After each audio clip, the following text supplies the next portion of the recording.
বাংলাদেশের নিরাপত্তা, বাংলাদেশের সম্মান আর বাংলাদেশের মর্যাদার প্রশ্নে আমরা আপোস করব না। আমরা সবাই একমত হয়েছি যে বাংলাদেশ কষ্ট করে কোয়ালিফাইং রাউন্ডে কোয়ালিফাই করে বাংলাদেশ বিশ্বকাপে টি-20 বিশ্বকাপে খেলার যোগ্যতা অর্জন করেছে। আমরা ক্রীড়া পাগল নেশন, আমরা ক্রিকেট ভক্ত নেশন, আমরা অবশ্যই খেলতে চাই, কিন্তু এটা আমাদের জাতির অবমাননার বিনিময়ে আমাদের ক্রিকেটার এবং আমাদের দর্শক, আমাদের সাংবাদিক, তাদের নিরাপত্তার বিনিময়ে, দেশের মর্যাদার বিনিময়ে আমরা বিশ্বকাপ ক্রিকেট খেলতে চাই না। আজকে আমরা আইসিসি থেকে যে চিঠিটা পেয়েছি, সেই চিঠিতে পড়ে আমাদের কাছে মনে হয়েছে ভারতে যে প্রচণ্ড একটা নিরাপত্তা ইস্যু তৈরি হয়েছে বাংলাদেশি ক্রিকেটারদের জন্য, সেটা তারা রিয়ালাইজ করতে সক্ষম হয় নাই। এবং আমার কাছে মনে হয়েছে এটা নিরাপত্তা ইস্যু শুধু না, এটা জাতীয় অবমাননা ইস্যু।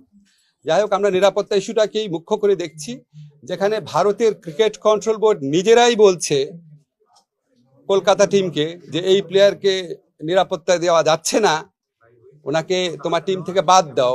এটাই তো একটা ট্যাসিট রেকগনিশন যে ভারতে নিরাপদে খেলার মতো পরিস্থিতি নাই। আমরা ভারতের যে বিগার পিকচার আছে, সাম্প্রদায়িক পরিস্থিতি, সেটা নিয়ে কিছু বলতে চাচ্ছি না, কিন্তু আমাদের ক্রিকেটারদের নিরাপত্তা, বাংলাদেশের নিরাপত্তা, বাংলাদেশের মর্যাদা, এটার প্রশ্নে আমরা কোনো আপোস করব না। আমরা ক্রিকেট খেলতে চাই, আমরা বিশ্বকাপ খেলতে চাই, এবং এটা আমরা আরেকটা যে আয়োজক দেশ আছে শ্রীলঙ্কা, সেখানে খেলতে চাই।